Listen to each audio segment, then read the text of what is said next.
And go. I will go as soon as I get back to work. We'll call the meeting to order. This is the Clemson City Police Advisory Board meeting for January 22nd, and we will begin with our roll call. Myself, Lisa Robinson, Kevin Dull. Present. Sandy Edge. Present. Carolyn Beatty. Present. Pablo Lunda. Present. Elaine Masseri. Present. Winton Hunter. Here. Ava Ross. Present. Okay, thank you very much. And Jackie Myers unfortunately had to step down, but we will have that open seat posted on the city website. Okay, next we will have the approval of the agenda. You should have it in front of you. It's also posted online. You just take a look through there and see if there are any changes to be made. Motion passed. There's been a motion to approve. Can I get a second? Second. Been moved and seconded. All in favor, show of hands. Okay. That carries.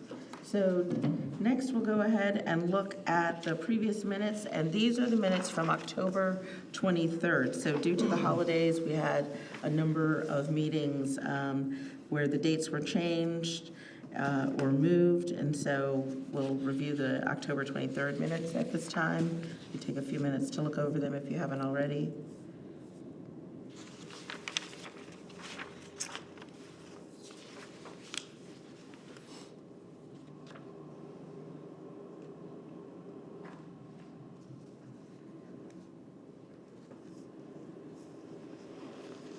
Are there any edits or changes to be made to the minutes? And if there are none, can I get a motion to approve? Motion to approve. It's been moved to approve. Can I get a second? Second. It's been moved and seconded. All those in favor? Show of hands. Okay. All right, that carries. Okay, next we'll have citizen comments, and that's limited to 3 minutes per speaker. We do have persons in the gallery. Are you here to speak or observe? Are you here with the class? We're here with the paper. Oh, great. Okay, wonderful. All right, welcome. All right. Is there anyone else who has any comments at this time? Okay. If none, then we will move on to our guest speaker.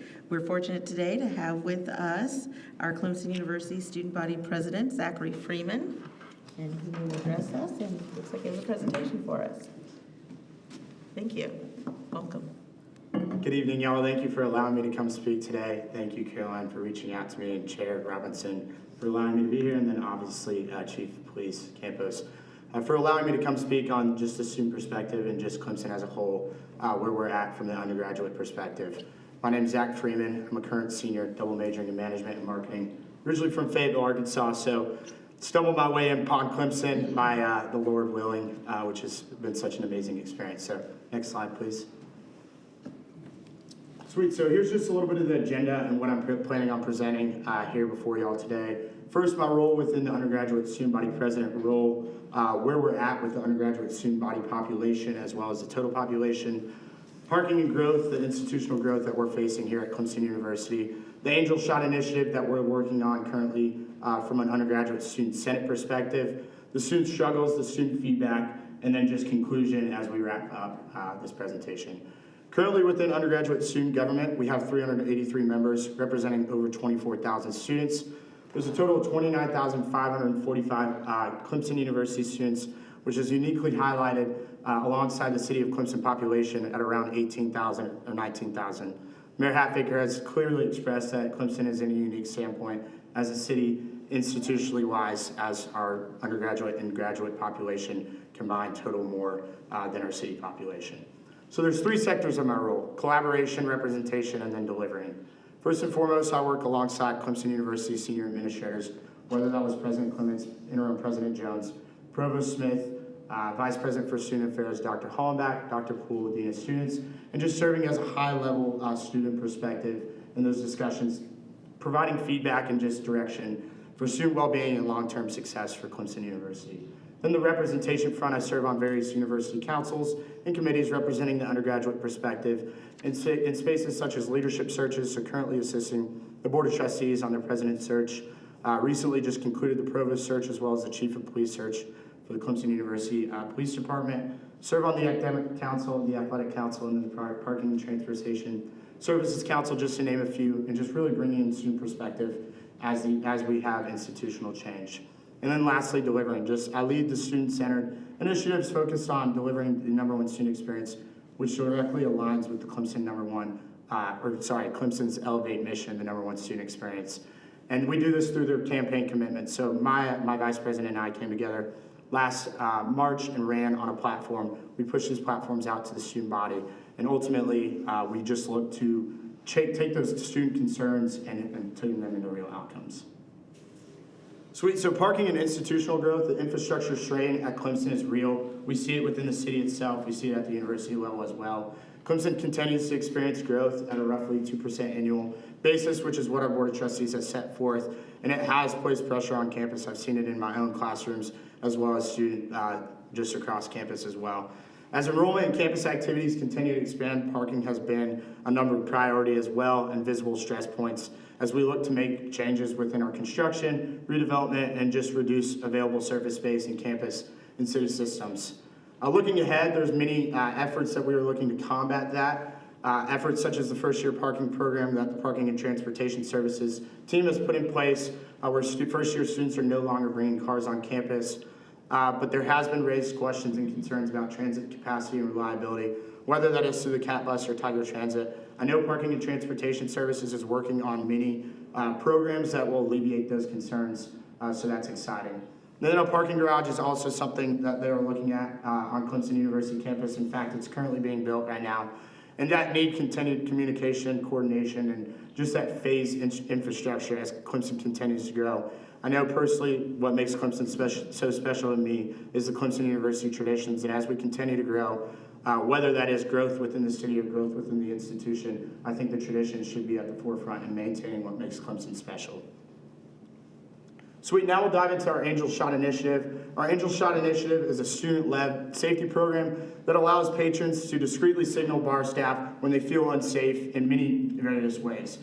These indications can come asking for it neat, in which the bar staff will escort you to your car, asking it for on the rocks, the Angel Shot on the rocks, in which they'll ensure that you get to your Uber or Lyft safely, or just asking it with a line, and that's where the bar staff will call the police. So COSG has partnered with local bars to promote awareness, to distribute that signalage and that signage, to encourage staff training on this program within itself. Obviously, a partnership with CPD and CUPD would be really valuable within this instance. And that initiative just allows for more protection and student safety and well-being, which was an initiative that Maya and I really came out to come together as a platform piece for us. Sweet, pressure shaping the current student experience. I think the Clemson culture, as I mentioned, is built on a strong sense of community tradition, that town-gown relations that we see is so valuable here, and just preserving that Clemson family feel is really important, and it's definitely being pressed right now. The financial stress is a growing concern for many students, driven by rising costs and ongoing budget pressures. It can ultimately impact the institution and just students within itself. Artificial intelligence, it's on the rise. We can't dodge it, but it is continued pressure within classrooms and within students as well as administration. It presents an opportunity and just uncertainty currently as there are inconsistent policies across all classrooms. Some professors are encouraging us to use it, other professors are discouraging us from using it. So there's a little bit of confusion on that front. Just that workforce preparation and academic integrity, we do want to maintain on the priority and being focused on the forefront of AI, but we also want to do it in an effective, efficient manner. And then lastly, the political pressure. We've seen a political rise on campus over the past few years, just heightened political tensions, whether that is from the federal or state level, and then also just from the influence of academic funding, whether from the federal or state level. So, sweet, and then students, CPD engagement and visibility. This is where I really wanted to come before the board and just present a couple ideas and challenges that we're currently seeing from the student perspective. For many students, interactions within the CPD staff are primarily just located at College Avenue from the 10 p.m. window to the 3 a.m. window, whether that be Thursday through Sunday morning, which is quite frustrating for some students. Community connection, outside of these windows, there's little visibility besides the sporting events in which they're obviously working. So maybe it makes it difficult to just build that familiarity, that trust, and that sense of community connection that we're looking for. The student policing perspective, from a student perspective, policing in the city can feel more punitive and monetary rather than informative and educational. Looking back at those numbers where we do have 29,000 students at Clemson and only 18,000 city members, I think it's important to consider that perspective and just that alignment with CUPD's Chief of Police, Bruder, just because that is what he was really coming into. And then lastly, the student impact, creating visible touch points that allow students and community members to see CPD as a broader part of the Clemson community, strengthening that trust and long-term partnership. Lord willing, if something ever happened to Clemson, the city of Clemson or the police, I think having that community reliance on them and having that trust would be very important as we move forward to the future. I've seen it in national news all across the nation where something happens in the city and they don't have the backing from the city, and the national news gets a hold of it and just ultimately comes at all these different angles. I think when you do have that city reliance, who cares what the nation's saying about what is happening in the city that means so much to us. And then opportunities for partnership and engagement, just that expanded visibility, like I mentioned, that presence beyond that late night enforcement hours. Obviously, I understand this is business operation, and we have goals that we need to hit. But I think that familiarity with students in that non-enforcement settings, whether that is visiting fraternity and sorority lives on campus, whether that is visiting undergraduate student government or various other organizations, and then just that aligned public safety, whether it is collaborating with the Tiger, CUPD, just a consistent message across all boards with that education-first approach to safety and expectations. And then university integration, engaging with CPD and existing university touchpoints, like I said, whether that be through orientation or off-campus housing educations, just to inform students early on.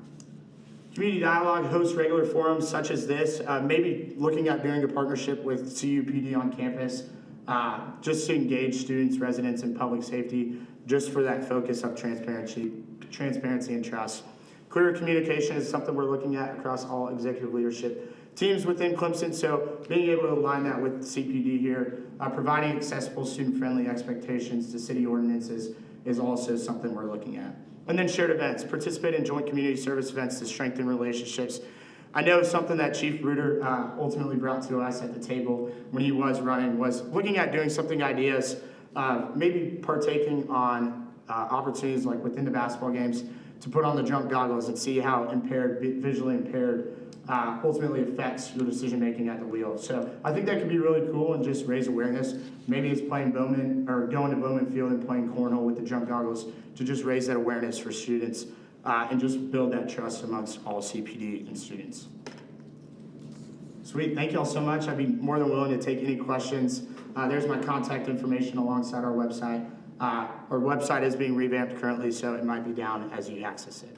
Thank you all. very much. That was an excellent presentation. Do we have any questions for Number Zachary? one priority in your mind, number one priority of all that, For CPD or for Clemson University as a whole? Clemson University as a whole. Yeah, I actually spoke with the Tiger previously about a week and a half ago. Our number one priority is just assisting the Board of Trustees and the search committee as we do look for new leadership within our institution. I think the president's role is so valuable, but we are still planning on pushing these initiatives that I just mentioned as well. So there is just a broader shift of focus, but our priorities are aligned with the president's search right now. So the Angel Shot Initiative, that sounds really interesting. What kind of response have you had to that? And how frequently are you seeing that being used? For sure, yeah. So our Senate recently passed a bill in which we are now working towards partnering with our local bars. So it hasn't been released to the bars yet. So we are actively pushing and having our senators go out to engage with the bar owners, the managers, to inform and educate the bartenders. Well, hopefully they'll all participate in it. For sure, yes. If not, I think we might have bigger problems. Zach, how long has that program been going? Which one, the Angel Shot? It's a recent program. It was brought to us in 2017, I believe, and then just fell out of place. And I think it's the visibility and awareness that is really key and important on this. So Clemson University partnering with us on this would be great, as well as just maintaining it through our social media platforms and pushing out that message, and then postage amongst the city as well would be great. So what's the general sentiment with regard to restricting access to vehicles on campus for first-year students? How's that going over? Yeah, so conversations are interesting because they aren't actively engaged with us as they are currently applying to come to Clemson University currently.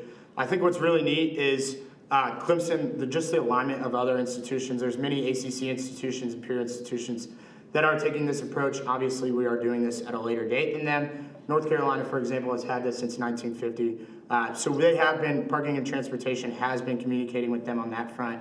They're looking at other programs that I can't really speak on quite yet because they are getting logistics and partnerships in place to do so. But there will be opportunities for first-year students to engage with the community, because I think the community aspect of Clemson is really unique, and just secluding kids on campus.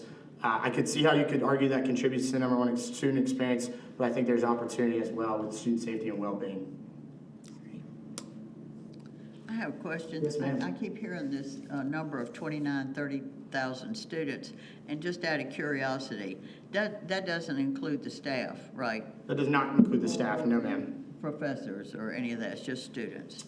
Some professors might be enrolled in a higher education degree with a PhD internally within Clemson, but majority of that 29,000 figure is going to be just students. And there's also satellite campuses all across Greenville, Charleston as well. So that number is really reflective of the state within itself. But that 23,631 is, I believe, what our current undergraduate enrollment is at. 23 here. 23,000 undergraduate, yes ma'am. Okay.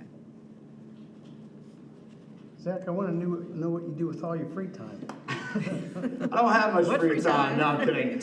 My day is usually, it's about a 6 a.m. to 11 p.m. currently right now, which to me, it's such a blessing to be able to serve an institution that's given me so much. So I love it. I love what I do. Whether it's hanging with friends during the breaks that I have, or just going out and playing golf, or going for a run and just engaging within the community. That's usually what I look forward to. Hanging with Colonel Edge occasionally and other mentors across all of campus is a privilege that I love doing. So definitely has its perks. So what's your major, and what are you planning to do after graduation? Yes, ma'am. I'm double majoring in management and marketing with an entrepreneurship emphasis. I'm looking to go into sales within Atlanta, so that's my goal. Okay. We'll see what happens on that front, but Great. have a couple of return offers from previous internships, but really keeping my options open right now. Yeah, that's great. Good. Thank you for Go on. speaking tonight. Going back to the numbers, I know you mentioned that there's undergrads. Do you have a sense of how many grads on the numbers on graduate students? Because they're also here. Yes, sir. I don't have the particular number. I only represent, so this is Clemson undergraduate student body, or student government. So I know the figure is 23,000 for undergraduate students. Just subtraction, 29,000 minus 23,000, that's about 6,000. I don't know how many are currently on campus, so if that's what you're asking. Okay. Or within Well, I the was state. talking about the graduate school population. The Yes, ones sir. that are doing masters and, It's around 5,500 to 6,000 students, but I don't know how many particular are on Clemson's campus or in the city of Clemson, if that makes sense. all right, thanks. Yes, sir.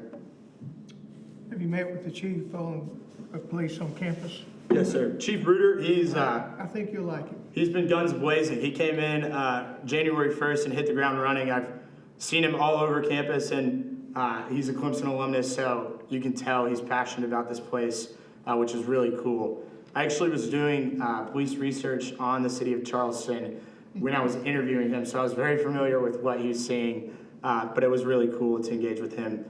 Something that's really cool about our police searches, or just all executive searches, is they always engage students. So just having a student leader interview where we were able to ask questions that students might have has been really cool, and just been able to have a say in the process is really valuable. So one of the interesting things I think about Clemson is not having a residency requirement in terms of residential living beyond freshman year. So there's so many students that are in the community, you know, part and parcel in the different neighborhoods. So what would you say is the biggest town gown issue for students just sort of living in the city. For sure, yeah. I would say from an off-campus housing perspective, I currently live in Earl, which is an off-campus apartment downtown. I think the rising rent costs is probably the most impeding when it comes to town-ground relations.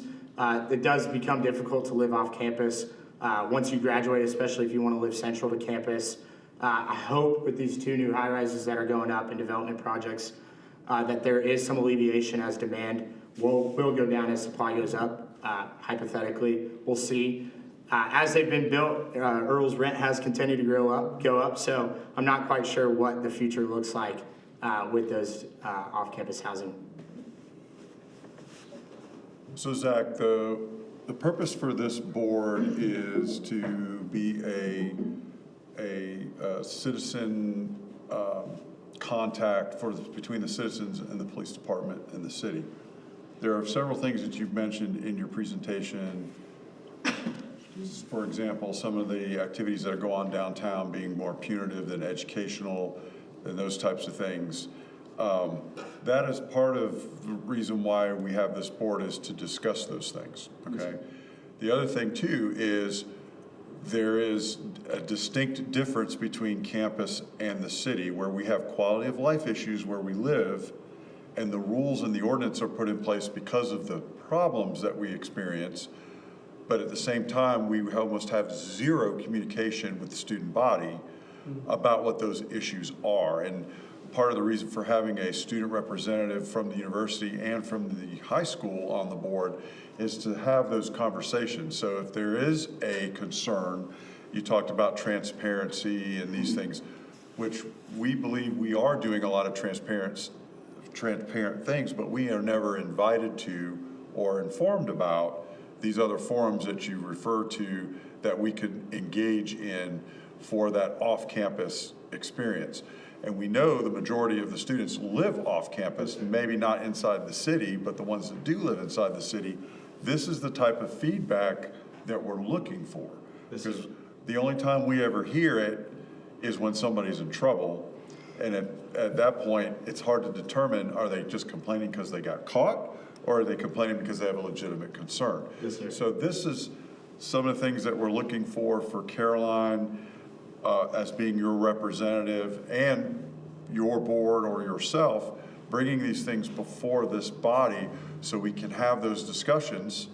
And if there's something that we can tweak, we can tweak. If we don't know it's broke, we don't know to fix it. Yes, sir. Okay? Absolutely. So those are the kind of things we want to know. So you're welcome to come at any time. A member of your staff is welcome to come anytime. Any student that lives in the city can come at any time and ask these questions. We may not be able to give you the answer at that particular moment in time, but we can make it an agenda item. We can have discussions, presentations, and communications and information exchange, because sometimes some of the positions that you have is because you don't have all the information, and some of the positions we have is because we don't have all the information. So we're trying to foster that communication flow. So more than welcome. I'm interested to get involved in some of the things that you've mentioned here. So we need to collaborate more so that we can do those things. Just as a side note, do you know what the green screen is? Okay, see, there's a communication breakdown, and that was a partnership with your student body and the Pan-Atlantic group for a way of how we can test people if they're believe that their drinks have been spiked.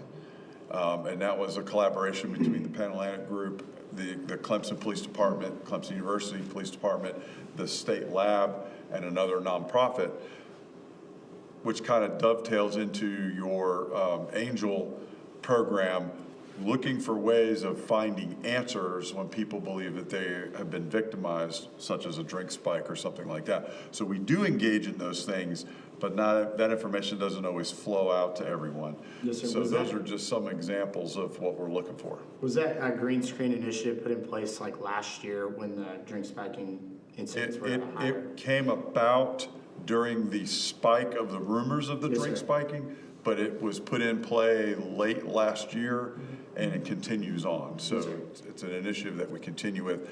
And the Pan-Atlantic group is still involved because they help put those kits together and fundraise for those kits and those types of things. So, So yes. that might be something student government can help us with, Yeah. to help us market that and make sure that that's getting out to the students. For sure, we'd love to. I know FSL, fraternity sorority life, makes up 30% of the undergraduate student body, so there's still that 70% that might be out of touch when it comes to regards to that. And so much so that, we had a discussion with USC about the program, and they're thinking about instituting something similar over there because of the complaints that they have about drink spiking there. Yes, sir. So, Do we have any other questions for Zachary? All right, well, So, thank you so very thank you for much. coming, We and we appreciate it, and encourage further definitely, involvement in this. Yes, sir. You're welcome to come Absolutely. back Thank y'all so anytime. much. Thank you. Thank you. That was great. Okay, we will move on to the department status and staffing review report. Okay, so we have one officer vacancy. We had an officer resign last month, so we are back advertising again for that vacancy. I have two that are in the police academy currently, one that just graduated the police academy and has started his field training. I do have one dispatcher position open that we have somebody in background for right now. They're in the final stages of receiving a job offer once all that testing comes back. As far as, excuse me, we're well into our new budget year. The new cars are in. We're waiting on some minor IT things to be fixed, which I'm told today they should be resolved by tomorrow. And so those new cars will all be issued out. We received our new firearms, and this week we started rolling them out to folks out on the range. As I mentioned before, this is the firearm that has the optics on top of the firearm instead of the old peep sights, which will help the officers shoot more accurately. And that's definitely what we've seen so far in the two sessions. Their shooting scores have gone up. Their accuracy has gone up. So it's definitely the desired effect that we wanted. Let's see, over the last 2 months, we did a lot of our community outreach efforts. We did Shop with a Cop, where we took 8 elementary school children from Clemson Elementary, chosen by the elementary school, shopping for Christmas. The officers took them to Walmart, and after they did their shopping, we took them to Joe's Pizza and fed them pizza, and then sent them home, so their bellies were full and they had a bunch of stuff to play with. So the parents were very appreciative when they got there, but also very heartwarming because they were buying things for their siblings, their parents, not just themselves. So it was a very heart-touching experience. We also donated to the Angel Tree for their efforts in gift giving and meals, holiday meals. And that's all money, again, that comes from our golf tournament, which our golf tournament will be this year on May 5th, coming up at Boscobel again. So once more information comes out about that, I'll let you all know. The other thing that going on at the department, and you may have seen, is if you're not familiar with the opioid recovery funds that the state gets, it is funding that has come as a result of a lawsuit for the opioid pandemic, and the funding gets sent to the state, and agencies within the state can apply to this fund for different types of efforts, recovery, Narcan distribution, fentanyl test strips, those types of things. The Clemson University got a grant not too long ago where they distributed what they called one boxes, which was Narcan, and they put it at strategic places around campus, similar to first aid kits being put out. So if someone inadvertently got exposed, they had the fentanyl available. Well, they extended that to some of the bars and restaurants downtown. Well, that was a couple of years ago. Those things are about to expire. But we have applied for a grant through SCORF, and we've partnered with Favor Upstate to replenish those boxes as well as expand those boxes to other locations throughout the city on our city buses. They're going to help us with training and training folks on how to administer Narcan if they need to. They're also going to provide an outreach coordinator that's going to partner with the Clemson University Fire Department on our medical calls to try to identify folks who are in recovery or in need of recovery or services and try and help guide them to those services. We should be receiving that funding shortly, and once we get that, we'll have that person on board. We're also looking to partner on the same fund with Clemson University to do a study on where the need in our community inside the city of Clemson is for these types of services. There are a lot of folks that you may or may not be aware of who are similar to what we call functioning alcoholics, where they're functioning addicts. They are addicted, they are not seeking recovery, but they have not hit rock bottom. They're still functioning, they're still going to work or jobs or those types of things. So having a study done to see if we can identify where those people are and how we can provide services to them is something we're aiming to do with that study. I just applied for that application this week. We won't know for a few months if we get that. If we do, that will be a partnership with Clemson University, with a graduate student and undergraduate student and the researchers over there for that program. So a lot of things going on with the department, trying to keep everyone staffed, trying to keep everyone trained. We have outside training scheduled to come in soon, as well as sending folks off to get the training they need from the academy. Can I ask you, Chief? Yes. You mentioned with the Narcan boxes, updating those, I guess, in the bars, downtown, and working with the university. Is there any discussion of doing that for the high school at all? Is there, I'm sure there's So the high school being, different set of rules for that, well, but the I high wonder school is if also there's outside anything- of the city. It's in the county. Oh, right. And so I do know that the sheriff's office is involved to some degree. I don't know what the school board as a school board has in play for that. So the issue there is it's outside of the city. David, do you ever hear anything about that? The Narcan? Yeah. No, I You know, haven't. Yeah. Nothing Never that. been brought I up would to think you? that the or- nurse or whoever, the health professionals at the school would have something available to them. Yeah, nothing that they have communicated to us, at least, about like Narcan boxes or anything like that. Maybe they do have stuff like that, but they haven't like communicated that to any of the students. What is the student population? Do you talk about it or no? No, definitely not at all. Nobody really talks about drugs, Narcan. The only thing that's ever brought up is like alcohol and like drinking and driving, like awareness. We talk about a lot during like when we get together, assemblies and stuff, but nothing at all about Narcan. And I feel like that's something that we should, Yeah. and something that I could bring up even. Okay, thanks. So I would also point out that these funds are available to county entities as well. And that if the county decides to make that part of their initiative, that's something that they can do as well. Okay, if you're okay, we'll move right into statistics. Unless anybody has any other questions? Go on to the crime review? Okay, so we had 2 months off, so I got a few numbers here. For the month of November, we have one attempted murder. That was the case we spoke about where the road rage incident where the person shot into the other vehicle. Thankfully, the person was not shot or hit. We had 2 forcible rapes reported during the month of November, an aggravated assault, 11 simple assaults, 2 vehicle break-ins, 8 motor vehicle thefts,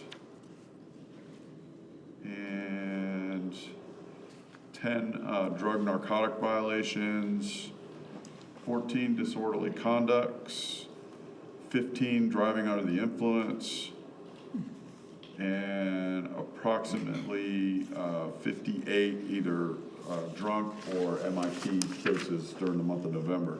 the month of December, 1 forcible rape, 1 aggravated assault, 3 simple assaults, 3 vehicle break-ins or burglaries. I'm sorry, 1 vehicle break-in, 3 burglaries.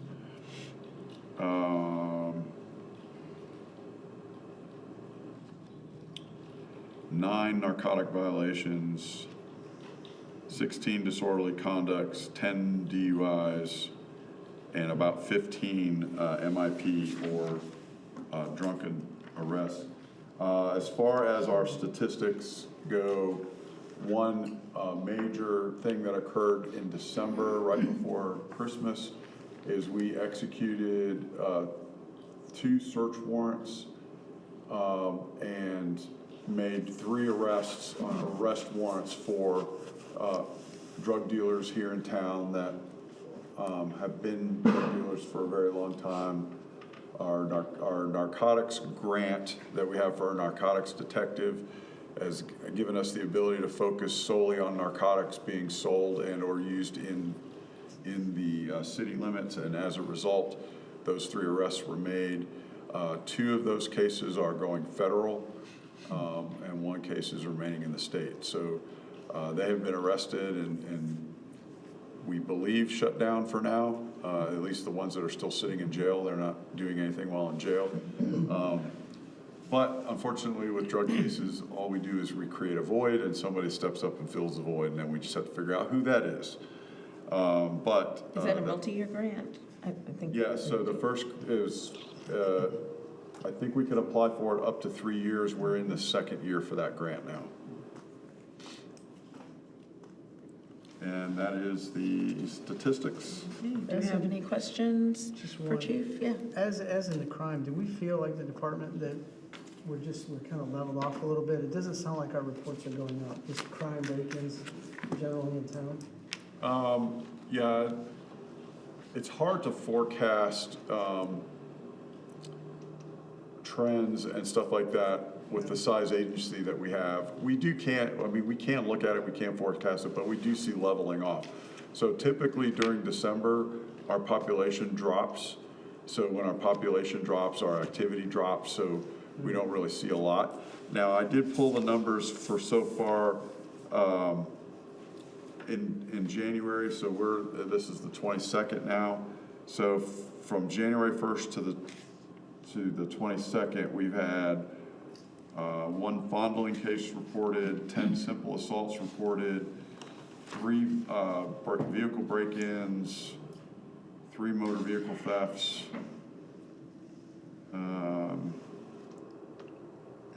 25 MIPs, 16 disorderly conducts. So activity has gone back up again, and it's kind of similar to what the November numbers were before December. Yeah. So it's pretty steady. I keep touting and I keep saying that when we get traveling groups that come in and commit crime or whatever, we're fairly successful in identifying who they are and charging them, which the word on the street then is, don't go over there, you're going to get caught.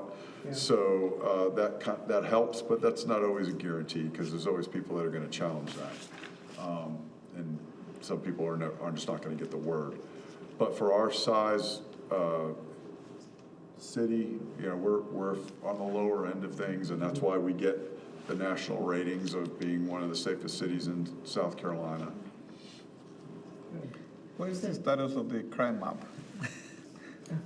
So that is an ongoing IT issue. We moved to a new report system, and that vendor is not the same vendor that does the crime map. And the manner in which that information flows from one to the other is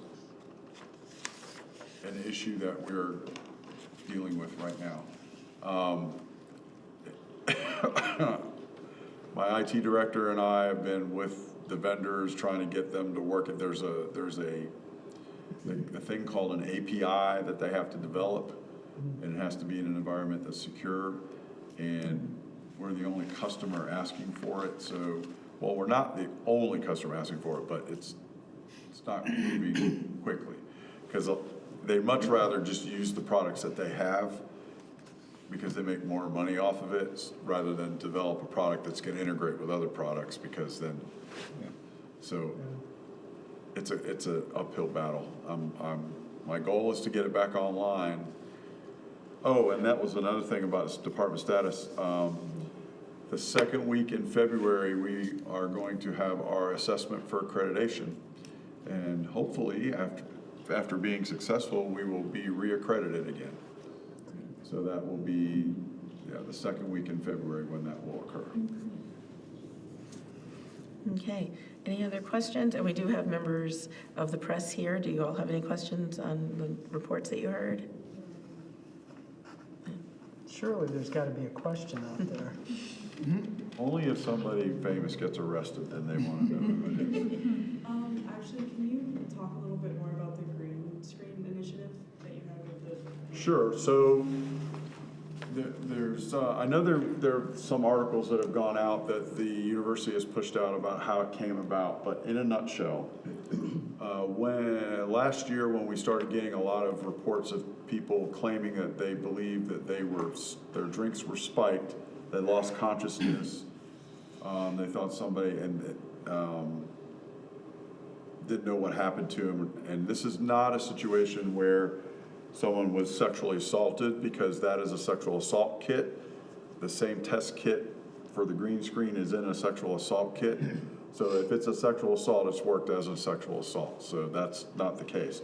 But if you don't report a sexual assault and you're just reporting that your drink was spiked, we were at a standstill as to, okay, how do we prove that your drink was spiked or not?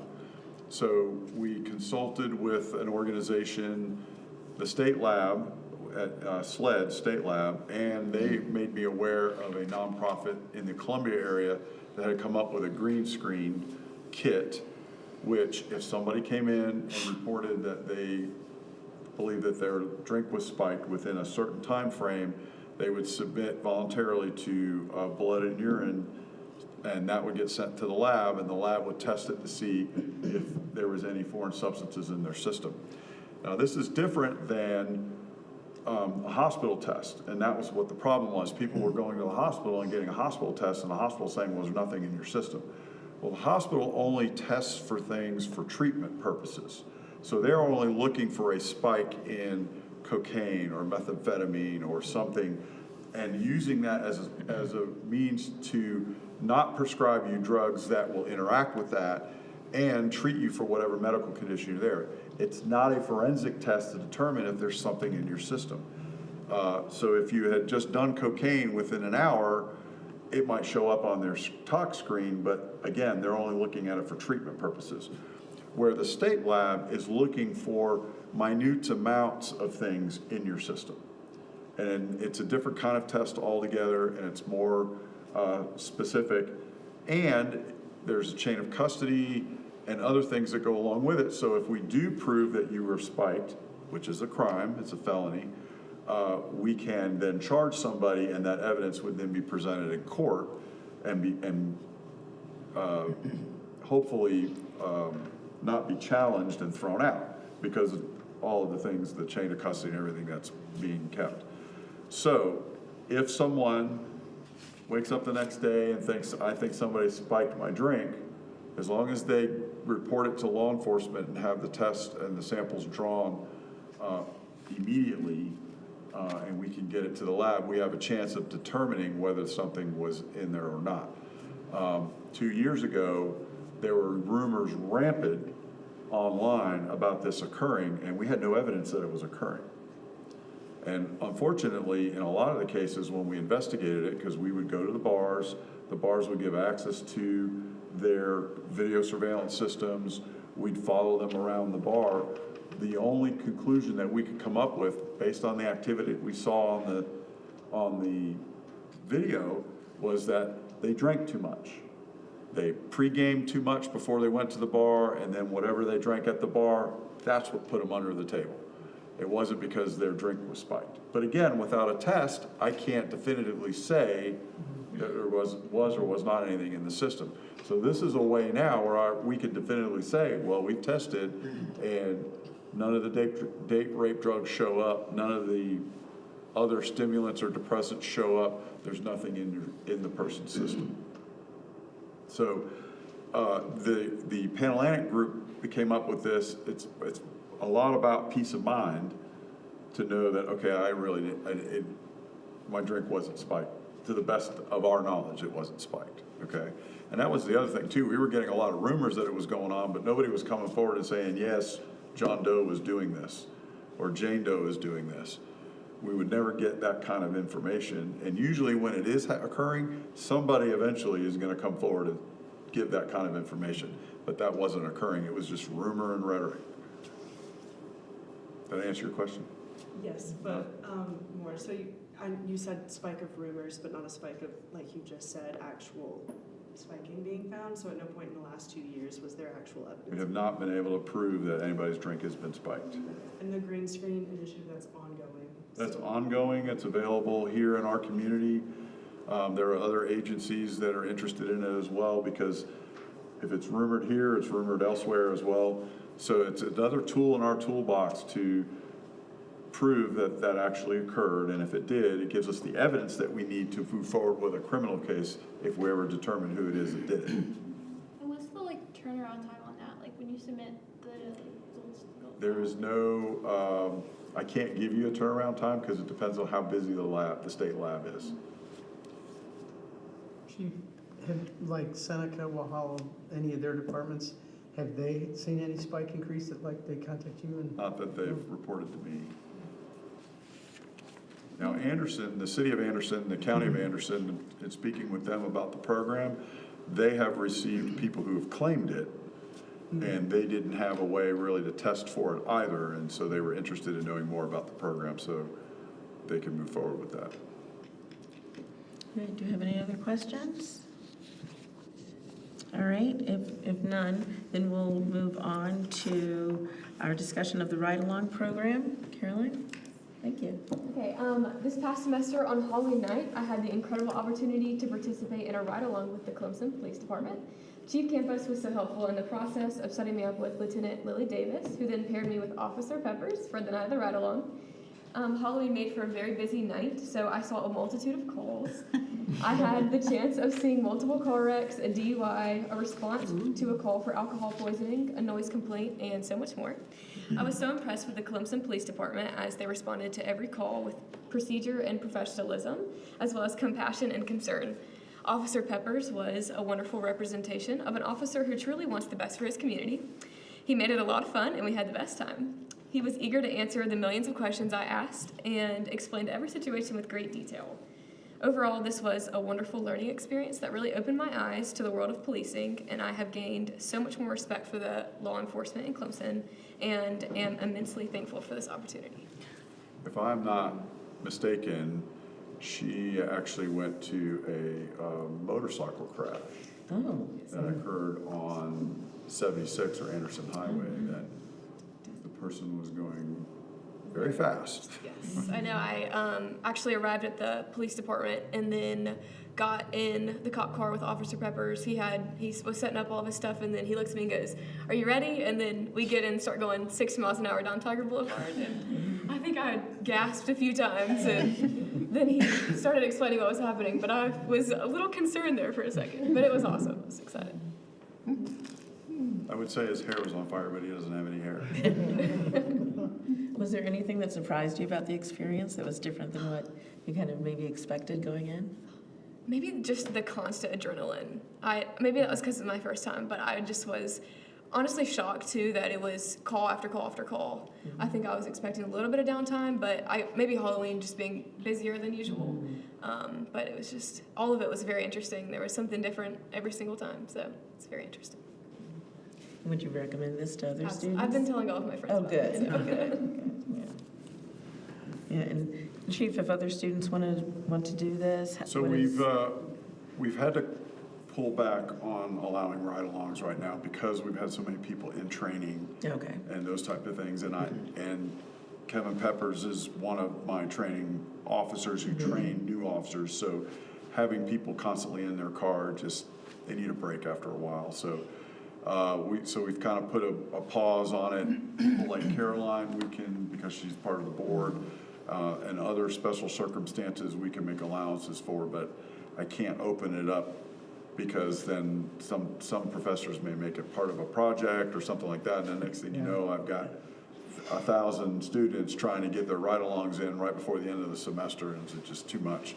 But we do try to do, like I said, special circumstances so that people get to understand those types of things. And you do tours of the station too, right? We do, So yes. That's something, yeah. Okay, great. Thanks, Caroline. That was wonderful. Anyone have any questions for her? Ava, do you have any interest in I'm just interested in the program now. I want to do it now. Really influenced me. Open to high schoolers, well, I know it's not like. There's time full-time, limitations so, yeah. because of age, and then we have to get your parents' permission, but Okay. there's definitely a possibility. I think they would be interested in that. All right, thank you. Okay, do we have any other suggestions for presentations, others that we would like to have come to speak to us or give us information about what's going on in the community? You all want to hear from Jason Bruder? Oh, absolutely. All right, I'll ask Jason. Chief. Yeah, the new CUPD, yeah.